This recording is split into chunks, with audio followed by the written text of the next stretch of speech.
Hello everyone. तो आज के वीडियो हम क्लास 9th का जो साइंस होने वाला है एकदम ओरिजिनल पेपर लाए हैं। एकदम से 100% आपको यही क्वेश्चन देखने के लिए मिलेगा एग्जाम में। एकदम लिख के ले लो, 100% यही क्वेश्चन आएगा। एक में होगा कि ऊर्जा का एसआई मात्रक क्या है। एकदम कम से कम विश्वास के साथ 9 मिनट का वीडियो है, आप एक बार देख लो ताकि आपको 9 मिनट में जो है ना एकदम 40 क्वेश्चन जानिए। 9 मिनट यदि टाइम दे रहे हैं तो आप 100% करेक्ट आंसर करके आएंगे एग्जाम से। 100% हम गारंटी के साथ कहते हैं। तो चलो हम वीडियो को स्टार्ट करते हैं। पहला क्वेश्चन देख लेते हैं। देखिए पहले क्वेश्चन में आपको देखने के लिए मिलेगा कि ऊर्जा का एसआई मात्रक क्या है। तो ऊर्जा का एसआई मात्रक आपको लगाना है डी नंबर, करेक्ट मारना है, जूल हो जाएगा। क्या हो जाएगा? जूल हो जाएगा। चलिए दूसरा क्वेश्चन है कि निम्नलिखित में कौन आधारी राशि है।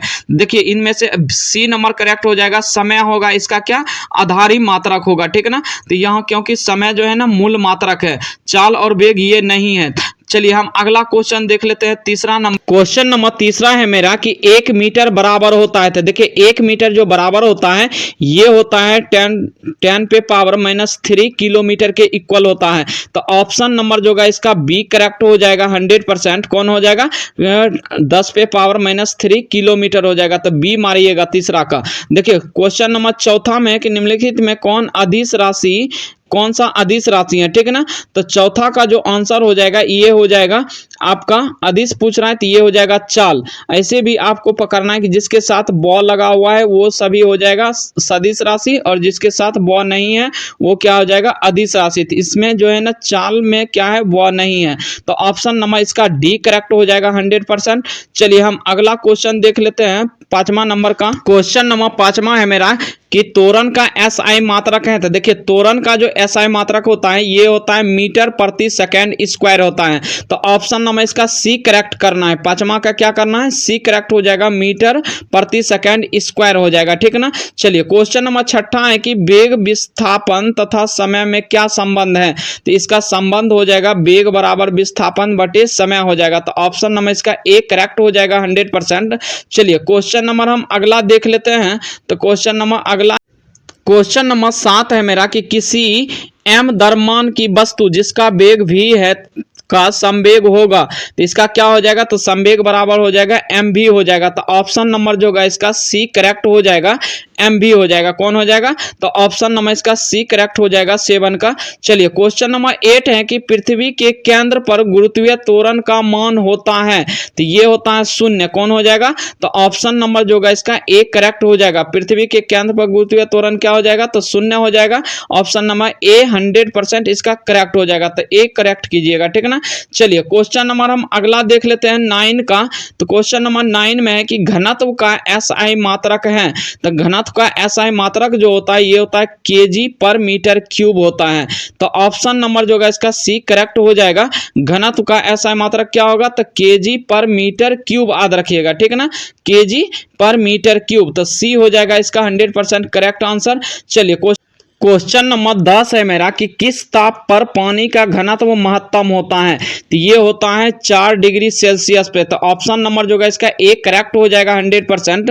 चलिए क्वेश्चन नंबर हम अगला देख लेते हैं। तो क्वेश्चन नंबर अगला है मेरा 11। क्वेश्चन नंबर 11 है मेरा कि संपीड़ित कमानी में धारिता ऊर्जा होती है। तो देखिए ये जब कंप्रेस्ड स्प्रिंग होता है ना तो इसमें स्थितिज ऊर्जा होता है। कौन होता है? स्थितिज ऊर्जा। तो ऑप्शन नंबर 11 का सी करेक्ट हो जाएगा 100%। कौन हो जाएगा? स्थितिज ऊर्जा याद रखिएगा। 11 का सी हो जाएगा। संपीड़ित कमानी धारिता ऊर्जा होती है। चलिए क्वेश्चन नंबर हम 12 देख लेते हैं। 12 में कि पृथ्वी तल से h ऊंचाई पर m द्रव्यमान की वस्तु की स्थितिज ऊर्जा है। तो ये हो जाएगा mgh हो जाएगा। कौन हो जाएगा? mgh। सी नंबर करेक्ट हो जाएगा 12 का सी। चलिए क्वेश्चन नंबर अगला है कि कार्य का एसआई मात्रक क्या है। तो कार्य का एसआई मात्रक जो होता है ये होता है जूल। ऑप्शन नंबर जो है इसका बी करेक्ट हो जाएगा, जूल हो जाएगा, ठीक है ना। चलिए क्वेश्चन नंबर हम अगला देख लेते हैं। तो क्वेश्चन नंबर अगला है मेरा कि निम्नलिखित में कौन तरंग दैर्घ्य का एसआई मात्रक है। तो देखिए तरंग दैर्घ्य का जो एसआई मात्रक होता है ये होता है एंगस्ट्रॉन होता है। तो ऑप्शन नंबर जो है इसका सी करेक्ट हो जाएगा, एंगस्ट्रॉन। चलिए हम अगला क्वेश्चन देख लेते हैं। तो अगला क्वेश्चन है कि ध्वनि तरंग गमन कर सकती हैं। तो ध्वनि तरंग जो है ना सिर्फ ठोस में, सिर्फ तरल में, सिर्फ गैस में, इनमें से सभी। तो देखिए ध्वनि तरंग जो है ना इनमें से सभी में, ठोस, द्रव, गैस तीनों में गमन कर सकती है। तो ऑप्शन नंबर जो है इसका डी करेक्ट हो जाएगा इनमें से सभी। अगला क्वेश्चन है 16 की, दो क्रमिक संपीड़न के बीच की दूरी होती है, तो ये होती है 2 लैम्डा होती है, तो ऑप्शन नंबर इसका डी करेक्ट हो जाएगा 2 लैम्डा, ठीक ना। तो चलिए क्वेश्चन नंबर हम अगला देख लेते हैं। तो क्वेश्चन नंबर अगला है मेरा, क्वेश्चन नंबर 17 है कि संवेग P एवं गतिज ऊर्जा K में क्या संबंध है। तो देखिए संवेग और गतिज ऊर्जा में जो संबंध है ये होता है K इक्वल टू P²/2m होता है, ठीक ना। तो ऑप्शन नंबर जो होगा इसका सी करेक्ट हो जाएगा। क्वेश्चन नंबर 18 देख लेते हैं। तो 18 है कि किसी वस्तु का घनत्व बराबर होता है। तो देखिए किसी वस्तु का जो घनत्व बराबर होता है ये होता है द्रव्यमान बटे आयतन होता है, ठीक ना। तो ऑप्शन नंबर जो होगा इसका बी करेक्ट हो जाएगा। चलिए क्वेश्चन नंबर 19 में है कि निम्नलिखित में कौन सामान्य वायुमंडलीय दाब है। तो ऑप्शन नंबर जो होगा इसका बी करेक्ट हो जाएगा, पारे का 760 सेंटीमीटर हो जाएगा, ठीक ना। तो ऑप्शन नंबर कौन हो जाएगा, 19 का बी करेक्ट हो जाएगा। चलिए क्वेश्चन नंबर हम 20 देख लेते हैं। क्वेश्चन नंबर 20 है मेरा कि निम्नलिखित में किसमें जड़त्व अधिक होता है। तो देखिए ये होता है भारी वस्तु में, तो ऑप्शन नंबर जो होगा इसका बी करेक्ट हो जाएगा। कौन हो जाएगा, बी हो जाएगा, भारी वस्तु। चलिए क्वेश्चन नंबर 21 देख लेते हैं। 21 है कि रॉकेट किसके सिद्धांत पर कार्य करता है। तो रॉकेट जो है ना ये संवेग संरक्षण के सिद्धांत पे कार्य करता है, तो ऑप्शन नंबर जो है इसका सी करेक्ट हो जाएगा। 21 का कौन हो जाएगा, तो संवेग का संरक्षण, तो ऑप्शन नंबर इसका सी करेक्ट हो जाएगा। चलिए क्वेश्चन नंबर हम अगला देख लेते हैं। तो अगला है कि यहाँ से रस्साकशी में जीतने वाली टीम द्वारा किया गया कार्य होता है, तो ये होता है धनात्मक, तो ऑप्शन नंबर जो है इसका 22 का बी करेक्ट हो जाएगा। चलिए क्वेश्चन नंबर हम अगला देख लेते हैं। अगला है 23 कि निम्नलिखित में किसके गमन हेतु माध्यम की जरूरत नहीं होती है। देखिए ध्वनि के संचरण के लिए, प्रकाश के संचरण के लिए, तो ऑप्शन नंबर बी हो जाएगा, प्रकाश के संचरण के लिए, तो ऑप्शन नंबर 23 का बी करेक्ट हो जाएगा।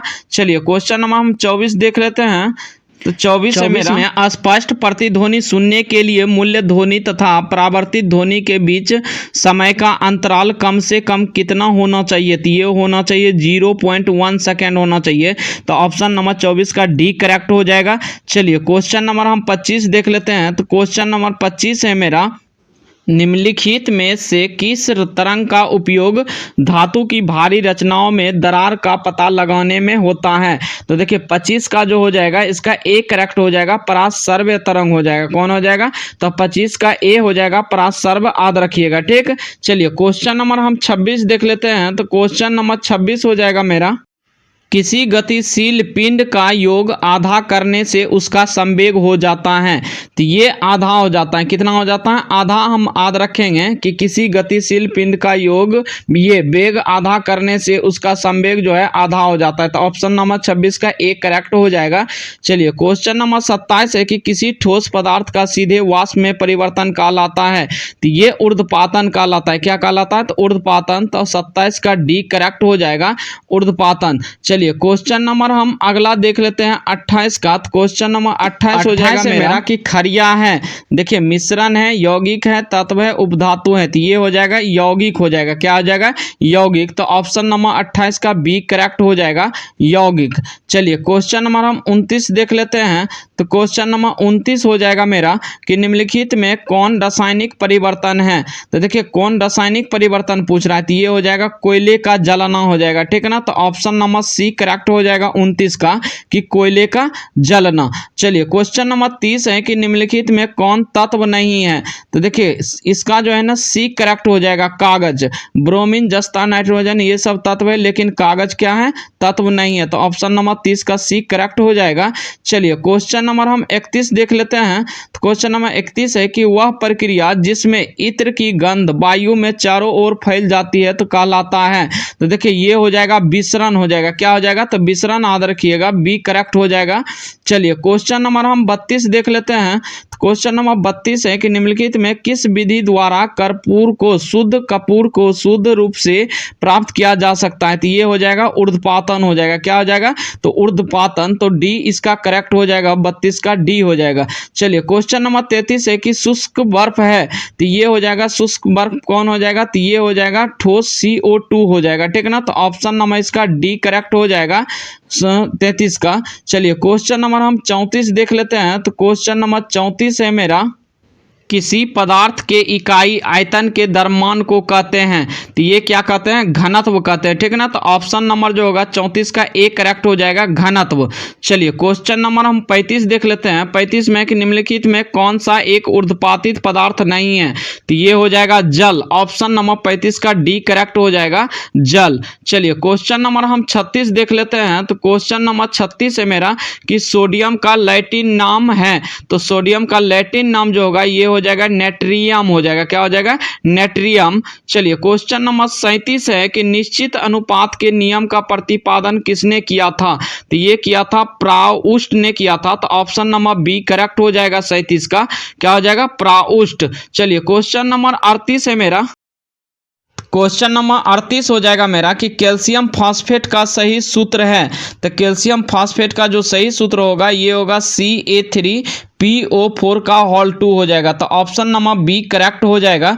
चलिए क्वेश्चन नंबर हम 39 देख लेते हैं। तो क्वेश्चन नंबर 39 हो जाएगा मेरा कि निम्नलिखित में कौन कोबाल्ट का सही संकेत है, तो देखिए कोबाल्ट का जो सही संकेत है ये हो जाएगा डी करेक्ट हो जाएगा, ठीक है ना। तो डी नंबर आप मारिएगा 39 का डी। चलिए क्वेश्चन नंबर हम 40 देख लेते हैं। तो देखिए लास्ट क्वेश्चन हम 40 करेंगे क्योंकि 80 क्वेश्चन हम नहीं करेंगे इसमें, ठीक है ना, क्योंकि हमको 40 क्वेश्चन ही करना है। 80 में कितना करना है, 40 क्वेश्चन ही करना है। तो देखिए 40 नंबर क्वेश्चन है कि FeSO4 3 में Fe की संयोजकता है, तो ये इसकी जो संयोजकता होगा ये होगा +3 हो जाएगा। तो बी नंबर इसका करेक्ट हो जाएगा 100%। 40 का क्या हो जाएगा, तो बी करेक्ट हो जाएगा। तो आई होप कि आपको ये वीडियो अच्छी लगी होगी। यदि वीडियो अच्छी लगे तो वीडियो को लाइक और चैनल को सब्सक्राइब कर दीजिएगा। यदि अभी नहीं कर रहे हैं तो आप एग्जाम दे के जरूर आइए और देख लीजिए कि ओरिजिनल क्वेश्चन है कि नहीं है। उसके बाद आप चैनल को सब्सक्राइब कीजिएगा और कमेंट कीजिएगा, ठीक है ना, कि ओरिजिनल पेपर है या नहीं है। तो चलिए हम वीडियो को यहीं पर समाप्त करते हैं और आप लोग अच्छे से एग्जाम दे दीजिए। Best of luck.